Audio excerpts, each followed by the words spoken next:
मुझसे बेहतर न एडमिनिस्ट्रेटर चला सकता है, न पुलिस के ऑफिसर चला सकते हैं। आप सिर्फ गुंडागर्दी से मजलूम को दबा सकते हो। मैं आवाम के दिलों पे राज करता हूँ और आवाम की बेहतरी के लिए उनकी जिंदगियां बेहतर बनाने का काम भी कर सकता हूँ। आपने एक एमएलए पे बिना स्पीकर को पूछे कानून का उल्लंघन करके एफआईआर दिया।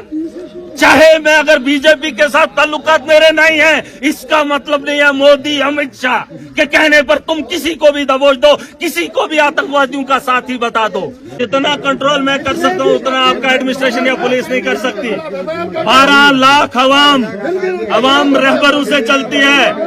दावे के साथ बता रहा हूँ, लॉ एंड ऑर्डर की जिम्मेदारी मेरी। मैं जानता हूं कि इतनी आवाम की रहबरी कैसे की जा सकती है। मुझसे बेहतर न एडमिनिस्ट्रेटर चला सकता है, न पुलिस के ऑफिसर चला सकते हैं। आप सिर्फ गुंडागर्दी से मजलूम को दबा सकते हो। मैं आवाम के दिलों पे राज करता हूं और आवाम की बेहतरी के लिए उनकी जिंदगियां बेहतर बनाने का काम भी कर सकता हूं। आपने एक एमएलए पे बिना स्पीकर को पूछे कानून का उल्लंघन करके एफआईआर दिया।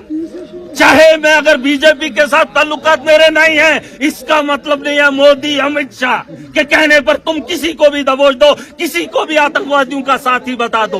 बात वो नहीं है, बहुत हो गया तमाशा। इस मुल्क के अंदर जीना बहाल हो गया है।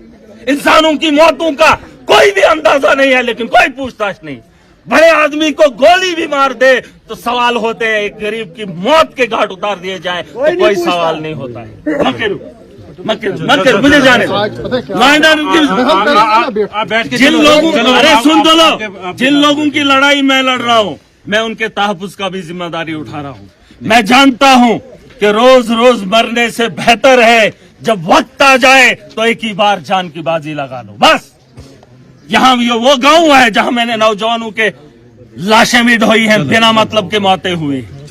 ना ये बैठेंगे, आप बैठकर कुछ एसडीएम साहब आप कुछ भी नहीं कर सकते, कुछ भी। आपको जिन बालाए हुकाम ने बोला है, सुने जिन बाला नहीं, आपको मैंने कानूनन बहुत सारी बातें बताई। मैं पुलिस वाला नहीं हूँ, मैं एडमिनिस्ट्रेटर नहीं हूँ, लेकिन कानून में बैठकर आपने कानून के साथ खिलवाड़ किया।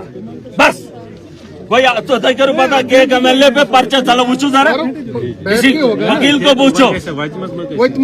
एक एमएलए को पर्चा देने से पहले उसके मेरा जो बॉस है वो स्पीकर है उसको पूछना चाहिए, लेकिन उसको बिना पूछे एफआईआर दे दी। और एक गरीब की जान जाती है, उसके लिए यही टीम बनेगी, वही मेडिकल के ऑफिसर, वही एडमिनिस्ट्रेटर, और ये कहते हैं कि हम उस पर कार्रवाई करेंगे। कोई भी वैसे लोगों के खिलाफ कार्रवाई नहीं करेगा जो एक टेस्ट के लिए एक बच्ची से 25,000 रुपया एक आधे घंटे में लेती हो। वो करोड़ों की मालिक है, करोड़ों की मालिक है। वो किसी भी एडमिनिस्ट्रेटर को खरीद सकते हैं वो लोग। नहीं, आप ही के घर नहीं, घर नहीं जाओ, आज मैं नहीं जाऊँ, आप ही के घर बैठेंगे। अरे मुझे जाने, अरे मुझे जाने दो,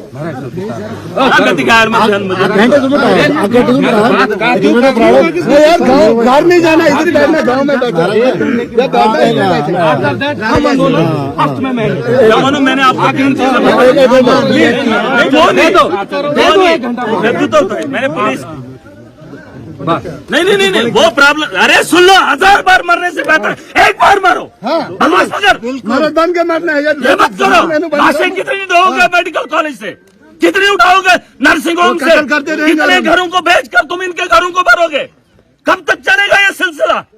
और आज उन्हीं के कहने पर एफआईआर मुझे होगी, अवाम का क्या हाल होगा? बिल्कुल, जिस लीडर को अवाम ने चुना उस रहबर को दबाने के लिए ये इस किस्म का हुलिया बनाएंगे। इतनी फौज, इतना इंतजाम, और एक डॉक्टर को बचाने के लिए पूरा जम्मू कश्मीर इकट्ठा। और शर्म आनी चाहिए सरकार को। चिट्ठियों पर चिट्ठियां मैंने लिखी, और आपको लगता है यहाँ इंसाफ होगा? आपको लगता है यहाँ डेवलपमेंट होगी? यहाँ सिर्फ धंधा होगा और धांधली होगी। अगर इस सिस्टम को ठीक करना है, खड़े हो जाओ। मेरी जीत का जश्न इसलिए मत बनाओ कि मैं बन गया। जीत का जश्न वही है कि आपको जीने का अधिकार मिले।